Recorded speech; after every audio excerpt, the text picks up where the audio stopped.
something was waiting in the shadows.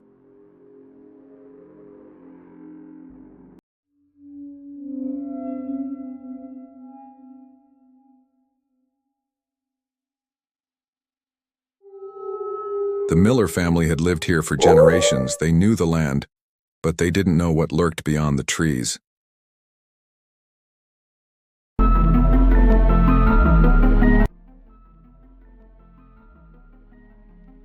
It started small, missing livestock.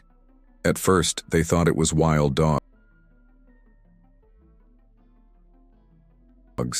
Nothing more. Michael and his wife Emma were spending a stormy night with their 2 children, Sophia and Daniel, inside their old farmhouse, when a strange howl rose through the wind, making the lantern light tremble, as if the house itself shivered. Did you hear something? Sophia pressed her face to the window and swore she saw something moving in the fields. But Michael brushed it off as a fox until Daniel whispered that something was scratching at the door. Michael, half skeptical and half curious, grabbed a torch and opened the door, only to freeze when 2 glowing eyes stared back at him from the darkness. Did you hear something? Stay back. Who's out there?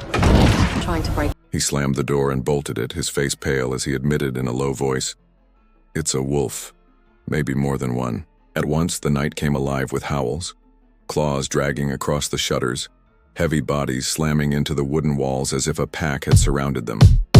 Then the lantern sputtered and died, plunging them into a suffocating darkness where growls circled closer and closer. Emma clutched the children, whispering that the wolves weren't simply hunting, they were waiting for something.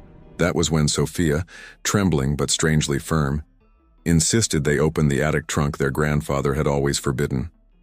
Against his better judgment, Michael climbed up, forced the lid open, and froze at the sight of wolf pelts, skulls, and claws. Trophies from hunts his father had kept hidden for years. Realization dawned like a curse. The wolves were not here by chance, they were here for vengeance. As the walls shook with renewed fury and one wolf burst through the window in a blur of fur and fangs, Michael fought it back with a burning log while Emma dragged the trunk downstairs.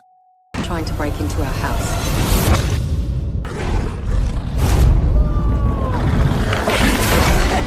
The pack halted at the scent, growling in unison, waiting. Emma shouted for Michael to throw it all outside. He hurled the bloody relics into the field, and the wolves surrounded them, sniffing, before silently retreating into the storm as if their duty was complete. By nightfall, the pack had grown. They weren't just hungry, they were hunting. The first attack was sudden, a single howl, then chaos. The Millers realized they weren't alone, and escape was impossible. Fear turned to determination. If they couldn't run, they would fight.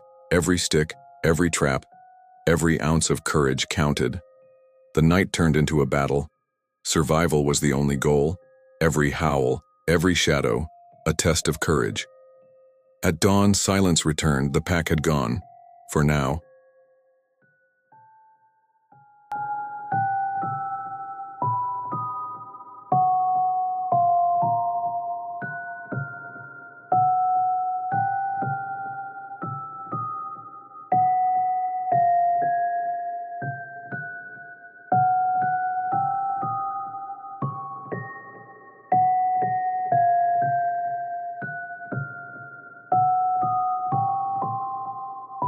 The Millers survived, but the memory of the night lingered, etched forever in their minds. Some nights the forest remembers. Some packs never forgive. Would you survive if the hunt came for you? When dawn finally broke, the farmhouse stood eerily quiet, though claw marks gouged into the wall formed strange, unnatural symbols. Sophia whispered that this had not been an attack, but a warning. Emma turned to comfort Daniel but froze in horror as his eyes caught the morning light, flashing the same faint yellow glow she had seen in the wolves the night before.